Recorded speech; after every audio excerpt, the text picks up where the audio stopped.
Retour en magasin.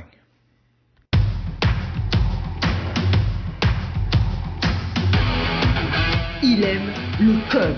Il faut que la communication soit codée, mais de façon claire et transparente. La rigidité, c'est pas pour lui. Mon nom est Francis Parent-Valquette et vous écoutez le Sandro Show. Mais le plus important, c'est qu'il est bélier.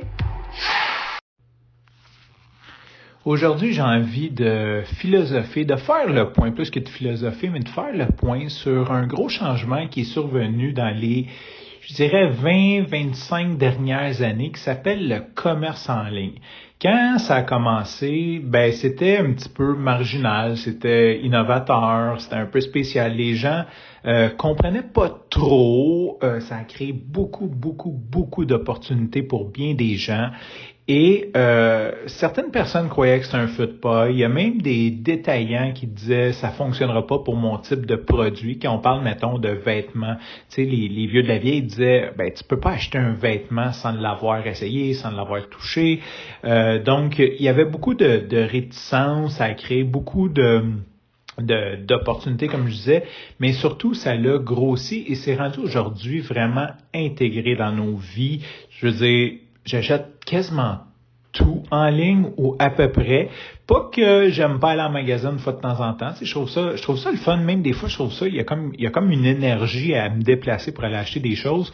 Mais comme je suis plus ou moins un magasineur, ça va être plus des fois, il y a des choses comme vraiment je veux le voir ou je sais pas, tu sais, ou des choses spécifiques que je sais qu'à tel endroit et que, je sais pas, supposons, c'est plus compliqué à faire shipper. Il y a des choses quand même que acheter en ligne, c'est pas évident par le poids, par la grosseur, par des fois tu veux voir, mais j'aime quand même aller magasiner sur place. Et là, je veux juste raconter un petit peu l'épiphanie ou le haha moment que j'ai eu en m'en allant l'autre jour, retourner un article pour ma fille. Donc, ma fille, avec Catherine, mon ex, puis Henri, bien sûr, sont allés magasiner à Place Versailles et ils se sont un petit peu fait avoir par une boutique qui s'appelle Lumineux. C'est le genre de boutique que tu rentres, ça a l'air d'un salon de coiffeur, mais c'est des produits, il n'y a pas vraiment de produits à vendre.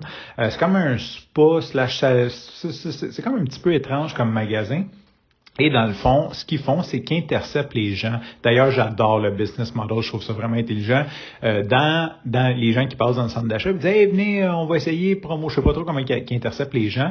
Mais en gros, ils te font asseoir sur une chaise, puis ils te montrent, te font une démo, genre infopub, des produits, comme supposons des produits, des crèmes pour le visage, etc. Ils t'en mettent juste sur la moitié du visage pour que tu vois comment ça fonctionne bien versus l'autre moitié. Et bien sûr, ils te vendent ça. C'est merveilleux, sincèrement. Je trouve ça vraiment cool. En fait, je trouve ça cool. C'est quand même... je suis mitigé là-dessus, mais j'aime le business model. J'aime qu'il y a encore des gens qui font des trucs comme ça. Tout ça pour dire, j'arrive à la boutique. En fait, je m'en allais à cette boutique-là pour échanger. Ma fille s'est fait avoir. Elle a acheté un fer à lisser, qui est comme un fer plat, mais en brosse. Donc, ça abîme moins les cheveux. Tu peux y toucher sans te brûler. Bref, ça a beaucoup d'avantages. Bien sûr, elle se les fait vendre. Et c'est très drôle parce que elle a sincèrement payé comme 3 fois le prix. Je suis allé voir sur Amazon combien que ça vaut, mais en fait, ils l'ont parti à 6 fois le prix. Et son fer, 5-6 jours après, a arrêté de fonctionner. Donc, Catherine me dit « Hey, tu peux-tu t'en occuper? C'est la fin de semaine, j'avais les enfants, tu peux-tu aller l'échanger? » Fait que je laisse ma fille au scout, je pars avec mon gars, on s'en va à Place Versailles, et là, l'aventure commence. Aujourd'hui, je sais pas si c'est un mauvais souvenir que j'ai, mais j'ai vraiment l'impression que c'est beaucoup plus difficile se déplacer en ville que ce l'était il y a 20 ans. Donc, de chez moi à la Place Versailles, il y a littéralement 5,6 km. Mettons 6 km, mettons max 7. Ce qui veut dire qu'à y aller en courant, là, ça me prend à peu près 42 minutes, mais en auto, ça prend 30 minutes. Fait que ça a comme juste pas de bon sens comment que je trouve ça long. Donc, je m'en vais en auto et là, je me mets à penser à ça, comment que c'est intégré dans nos vies, le commerce en ligne, mais pas juste ça, d'un point de vue global, comment que ça doit augmenter la productivité incroyablement. Je te mets en contexte. j'aime avoir le moins de choses possible et quand j'achète des choses, j'aime ça les choisir et choisir le meilleur. Bon, on s'entend le meilleur est relatif, mais j'aime acheter des items qui sont généralement de meilleure qualité, de sorte à, acheter moins d'items, avoir un moins gros impact environnemental. Et aussi, quand tu achètes des items plus chers, tu as moins de ressources pour acheter des items moins chers. Donc, tu vas acheter moins. Fait que c'est ce que j'aime. Et je vais prendre un exemple simple, là. J'ai acheté un tamis. Tu sais, je me suis dit, OK, il me manque un tamis dans ma cuisine. Est-ce que c'est quelque chose que je veux avoir? Premièrement, je passe pas cette réflexion-là. Puis ensuite, je suis allé regarder en ligne, je suis allé voir des reviews, je suis allé sur Amazon et j'ai trouvé un tamis que j'ai payé, que j'aime beaucoup, qui est doublement vissé, qui est plus solide que les autres. En tout cas, il y a 2 poignées, donc je peux le mettre directement sur l'évier, sur le robinet. Et il tient. Tu sais, j'ai geeké ça out un petit peu. J'ai acheté ça. Donc, au lieu de prendre un tamis à 5$ à la pharmacie qui va me casser ou qui va pourrir dans le tiroir, j'ai choisi d'en acheter un que j'ai payé, par souvenir, environ 50$.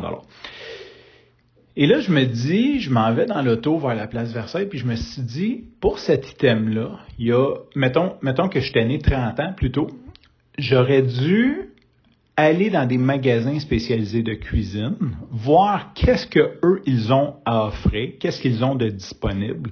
Ça veut dire que quand tu arrives dans un magasin spécialisé, ça veut pas dire que eux ne tiennent pas toutes les marques. Ensuite, faut que tu t'informes, faut que tu comprennes l'enjeu, qu'est-ce qui est la poignée. Tout ça pour dire que ce type d'achat-là m'aurait probablement pris, je sais pas combien de temps, mais beaucoup de temps parce que je me serais sûrement déplacé dans 1, 2 ou 3 magasins spécialisés. J'aurais attendu qu'un vendeur soit disponible pour, premièrement, trouver où est le maudit tamis. Ensuite, j'y aurais posé des questions. J'aurais dû me faire une tête sur est-ce qu'il essaie de me vendre son produit parce que c'est lui qui est en stock ou c'est vraiment un bon produit. Tu sais, fait que tout ce truc-là m'aurait pris énormément de temps. Je ne sais pas si avoir vécu il y a 30 ans, je me serais cassé la tête d'ailleurs. Cause à effet, tu sais, peut-être qu'avoir vécu il y a 30 ans, j'aurais juste acheté le plus cheap et j'aurais peut-être été moins dans un esprit essentialiste. Fait que je me suis dit, t'imagines comment de temps, parce que là, back and forth, je pense que ça m'a pris une demi-heure à me rendre parce qu'il était un peu plus tôt, puis 25 minutes revenaient. J'ai perdu 55 minutes sur la route.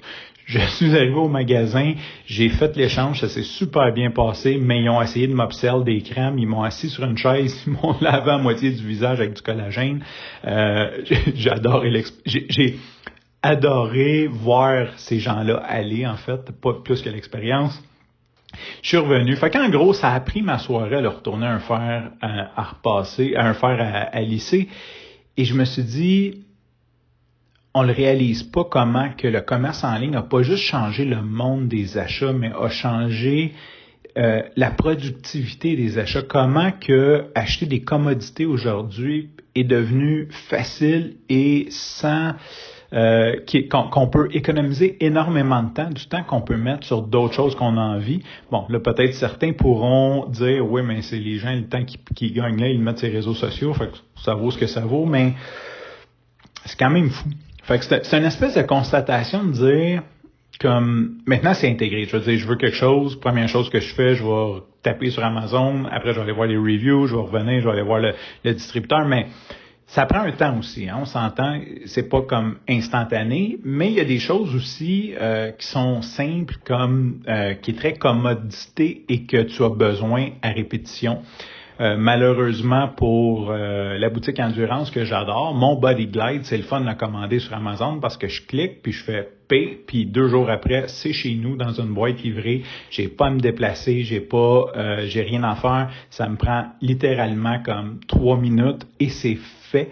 Fait que c'est ça. Fait que c'est un petit peu ça la philosophie aujourd'hui. Comment que le e-com a amené la planète à un autre niveau. Puis je suis sûr que si on se met à investiguer là-dessus. Il y a beaucoup de biens, il y a sûrement des côtés péjoratifs, comme c'est sûr que les détaillants physiques, eux, en arrachent beaucoup parce qu'ils ont des grosses infrastructures, des loyers à payer. C'est difficile d'être compétitif quand tu peux taper sur ton téléphone intelligent dans le magasin puis voir le prix qui est à vendre ailleurs.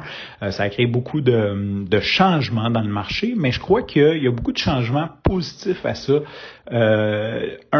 Un qu'on pourrait peut-être trouver une solution à améliorer, c'est sûr, c'est le transport de toutes ces marchandises-là, parce que quand je me fais venir 3 bouteilles de Glide, puis que le lendemain, je me fais venir trois autres choses, je veux dire, c'est sûr qu'il y a comme un coût en transport, mais c'est ça, je pense qu'on est dans une ère, qu'on est vraiment très, très, très privilégié d'avoir cette instantanéité-là et que ça a amené beaucoup de bien. Sur ce, je te remercie pour ton écoute. Je te dis à demain et bye bye.